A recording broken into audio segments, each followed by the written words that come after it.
Good morning, friends.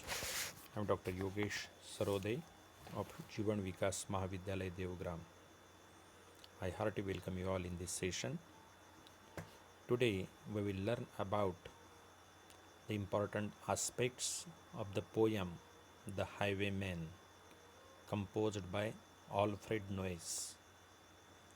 Friends, in the earlier session, we had seen the theme of the poem, short summary, reading and comprehension also. Now, here in this poem, once again, I will give you a short idea regarding the poem and will discuss some important issues in the poem. So, friends, The Highwayman is a poem by Alfred Noyes. It narrates the story of an unnamed highwayman and an innkeeper's daughter, Bess, Bess. The poem is set in a rural England. A highwayman is a term used to denote a raider on the highway. In this poem, the unnamed highwayman is one such a criminal on the run from law. It's a windy and dark night when the highwayman rides up to the inn. He is dressed in a coat of velvet trimmed with lace and French hat. His boots are up to the thigh and he wears brown breeches made up of doeskin. He carries with him a pistol and a rapier. Now the inn is closed. The highwayman whistles a tune, and at the signal, the innkeeper's daughter Bess comes to the window. The highwayman is in love with Bess. The highwayman informs her that he is going to rob and will be back before day breaks. And in case he is hunted by the law, he asks her to wait for him in the moonlight. He promises to come for her no matter what happens. Tim, the stable boy, who himself is in love with Bess, listens to this conversation. Kissing the fragrant black lock of hair that Bess lets down the window, the highwayman rides off in the moonlight. Next day, however, it was a troop of British soldiers who marched up to the inn door. Tim, who is jealous, has betrayed them to the troops. The soldiers ties up Bees with a gun at her chest and set an ambush for the highwayman. They wait at the window for the highwayman to shoot him. Meanwhile, Bess, after a lot of struggle, manages to free her hand and keeps her finger on the trigger. Then, when she hears the highwayman's horse, she shoots herself. The shot warns him of the trap and he escapes. It's the next day that he comes to know that Bess has shot herself to warn him of the trap. And in an attempt to take revenge, he rushes back and gets shot down in the middle of the road by the soldiers. On certain winter's nights, it is still believed that the highwayman's ghost still rides down the highway to meet his love Bess, and thus the lovers are reunited in the afterlife. So, this is what is the poem. Now, we will comment on some important issues. Friends, see, if you look at the events in the poem, we find the highwayman narrates the story of an unnamed highwayman and an innkeeper's daughter Bess. The highwayman is in love with Bess, so he comes to the inn and whistles a tune. Now, at this signal, the innkeeper's daughter Bess comes to the window. The highwayman informs her that he is going to rob and will be back before the day breaks. And in case he is hunted by the law, he asks her to wait for him in the moonlight. Tim, Tim, who is the stable boy, who himself is in love with Bess, overhears and betrays them.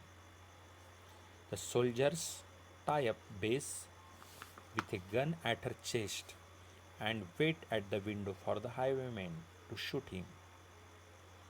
Meanwhile, Bess manages to free her hand, and when she hears the highwayman's horse, she shoots herself. The shot warns him and he escapes. Next day, that he comes to know that Bess has shot herself to warn him of the trap. So, to take revenge, he rushes back and is shot down in the middle of the road by the soldiers. So, on certain winter's night, it is still believed that the highwayman's ghost rides down the highway to meet his love Bess, and the lovers still reunite after life. So, these are the major incidences, events that happens in the poem.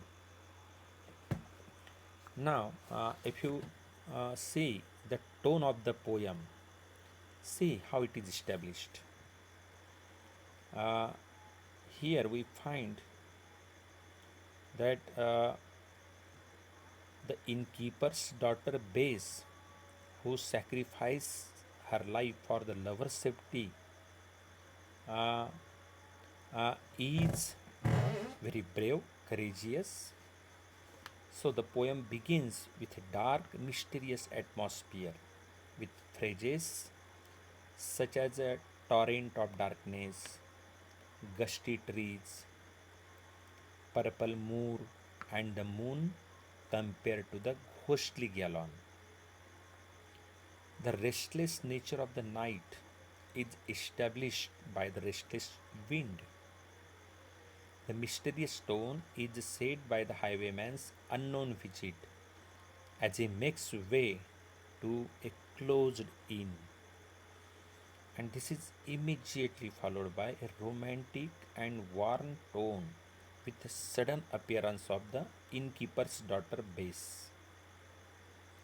The lovers have agreed upon a whistling tune as a signal to meet in secret. The hopeful mood then swiftly shifts to gloomy apprehension with the parting of the lovers with an uncertain future ahead. The clash between the soldiers, the highwayman, and the ultimate sacrifice of Bess makes it intense and awful. Thus, the poem finally ends in a supernatural or ghostly tone, with the lovers meeting again in wintry nights. So, this is what is about the tone in the poem. Now, if we focus on the character of Bess, she is in many ways brave and selfless. See how Bess, who is the daughter of the innkeeper, is one of the chief characters in the poem. In this poem, the highwayman. She is described as a black eyed, bony girl with long dark hair. She is the love interest of the highwayman who loves, and Tim, the stable boy who secretly loves her. She eagerly waits for the highwayman and rushes to the window when she hears the whistling signal. This shows her profound love for the highwayman in the face of grave danger. We never get to hear anything from Bess. She patiently listens to the highwayman as he tells her of his plan and implores her to wait for him in the moonlight, promising to come back no matter what the circumstances be. Even in danger, surrounded by the redcoats, when Bees is tied up with and gagged with a gun to her chest, she is more worried for the safety of the highwayman. She does everything possible to save him and ultimately sacrifices her life to warn him of the danger. This act of sacrificing her life shows how she would be, how she do anything to save the person she loves. So this assertion, this makes ascertain base as a brave and selfless person. Now, by the end of the poem, we find that there is a repetition of certain lines. See, the last two stanzas of the poem are foretelling that they come after the main events outlined in part 1 and part 2. These lines describe how, after the events of the poem, the ghost of the two lovers still reappear around the inn. When the wind is in the trees and the atmosphere is in the night state, as it was in the beginning of the poem, the highwayman comes riding again, as he used to. Just like in the past, when the two were alive, he tries to get to the inn. Bess is there just as he used to be, plaiting a dark red love knot into her long black hair, except now they are both dead. Now, these lines are almost word for word those that come at the beginning of the poem. And this is hopeful and warm image at the end of the poem. The lines that are repeated at some distance in the poem are called refrain. A refrain is a technique used by the poet to intensify the theme, and this is what is the liberty of the poet. There is another such example in the poem when the poet repeats the line about the highwayman, that is, riding, riding, riding, three times. So, these repetition of lines has got significance in the poem to ascertain the theme. So, friends, I have discussed all important aspects and issues in the poem. I hope you might have understood the poem thoroughly. So, with this, I end this session. Thank you. Good day.